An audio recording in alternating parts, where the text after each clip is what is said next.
Hi, my name is John Palmer, Senior Vice President and Head of Liquid Real Estate Strategies for Westwood. I wanted to take a couple minutes to share my thoughts on the REIT market for the month of October, but as usual, I'll preface my comments with some observations on the macro. October was a bit of a setback for real estate investors, largely in response to increasing uncertainty related to several key macroeconomic factors. Obviously, the biggest news of the month was that the FOMC cut the overnight federal funds rate by 25 basis points for the second time this year. However, it was noticeable in his commentary, Chairman Powell was very adamant that future near-term interest rate cuts were not a foregone conclusion. And as we've seen, the 10-year Treasury yield has backed up since then. On the job front, the official September unemployment rate is not yet available due to the government shutdown. However, based on forecasts and preliminary data, the September rate is expected to be similar to August's 4.3%.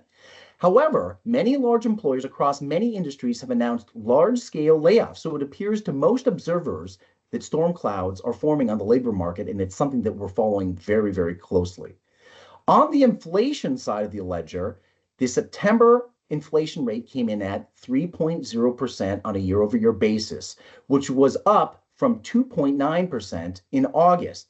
Excluding the volatile food and energy, core inflation also came in at 3.0%. While this is down substantially from a couple years ago, it still remains meaningfully higher than the Fed's 2% target. And this might be the factor that sort of handcuffs the Fed from additional rate cuts later this year.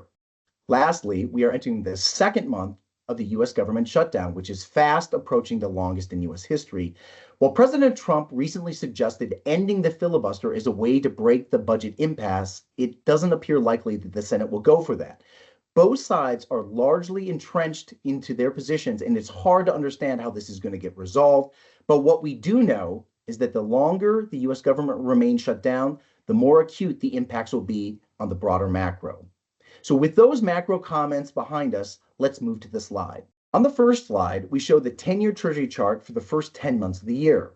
As a reminder, the 10-year started the year at 4.57% and ended October at 4.08%, so nearly 50 basis points lower during the year-to-date period. Switching to REITs, on the next chart, you'll see the year-to-date performance for the MSCI US REIT Index, or RMZ. After a fair amount of volatility in April, the index has generally rebounded. However, it was down 1.56% for the month of October.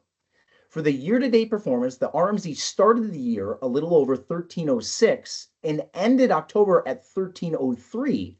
So technically, from a price perspective, it was slightly down for the year, but when you factor in the dividends paid, it registered a positive return of 3.1% for the first 10 months of the year. Next, I thought it would be helpful to put the year-to-date REIT performance in context with the broader market. On the next chart, I have broken out the S&P 500 into its 11 GICS sectors. As you can see, year-to-date, REITs have produced the second to the worst return by sector, and I think all market participants are hoping a reversion to the mean trade materializes in the coming quarters. On the next chart, we highlight the October REIT market performance by property sectors. The month was fairly lopsided, with just three sectors, industrial, data centers, and resi mortgage REITs, registering positive monthly returns. On the other side of the equation, apartments, timber, office, and commercial mortgage REITs significantly lagged for the month. Lastly, I thought it would be helpful to show the change in valuations over the year. As you can see on the last slide, implied cap rates for the most part have remained fairly steady over the past 10 months. However, the noticeable sectors would be lodging, data centers, and apartments, which have seen cap rates widen a fair amount, and healthcare, industrial, and office REITs seeing meaningful cap rate compression. But the overall implied cap rate for the publicly traded REIT market sits in the mid-sixes, which still remains a little wide to long-term historical averages. As always, thank you for your time, and if you have any further questions, feel free to reach out to Westwood directly. We look forward to providing further updates to you in the future.